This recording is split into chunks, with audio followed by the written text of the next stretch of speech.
When, about acting, when did you realize that you wanted to do more, as you put it, there was more to just saying lines and then leaving? Yeah. When did you realize you wanted to be the creator as well as just memorizing lines and acting?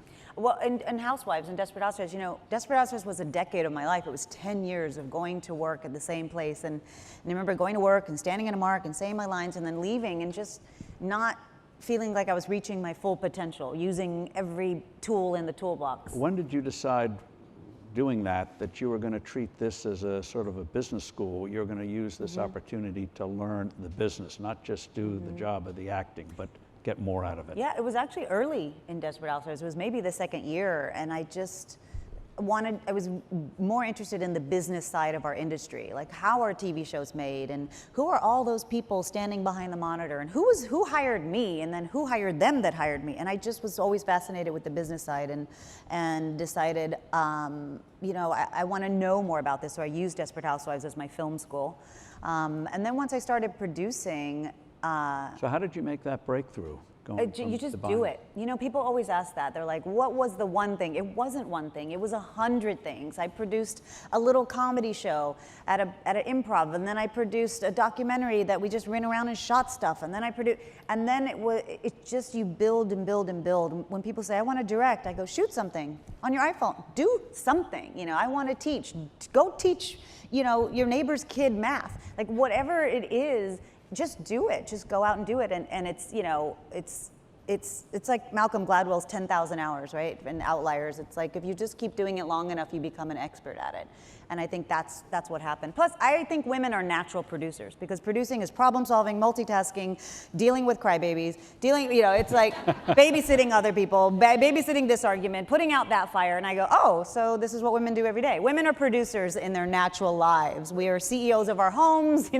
We produce our lives, we produce our children's lives. And so for me, I was like, oh, this is just all of the skills we all have. Now in Grand Hotel, you consciously put a number of women in positions that normally would go to men. Walk us through that, how you actually made that happen in an industry that may talk the game, but by golly is a long way from practicing it. So far away.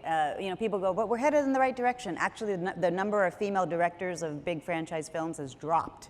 Like we're hiring less women, and so we're not actually making as much progress as we think we are. But it's definitely a male-driven industry, especially if you're a director and a producer.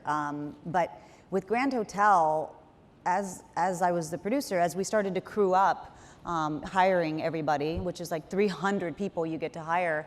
As a producer, I had a say, and I remember the first person we had to hire was a cinematographer, the DP, and the DP is definitely traditionally a male role. And so, the studio sends you Tom, Dick, and Harry, and resumes. You make that very important point, that it's out of habit. It's out of habit. It's an unconscious bias. Tom has done this amount of work for us, and Harry's done this amount of work for us. Of course they have a big body of work. You always hire them, but there are equally qualified women who don't get the same opportunity. And so I said, I want a list of female DPs. And they didn't resist. They go, oh yeah, we didn't think of that.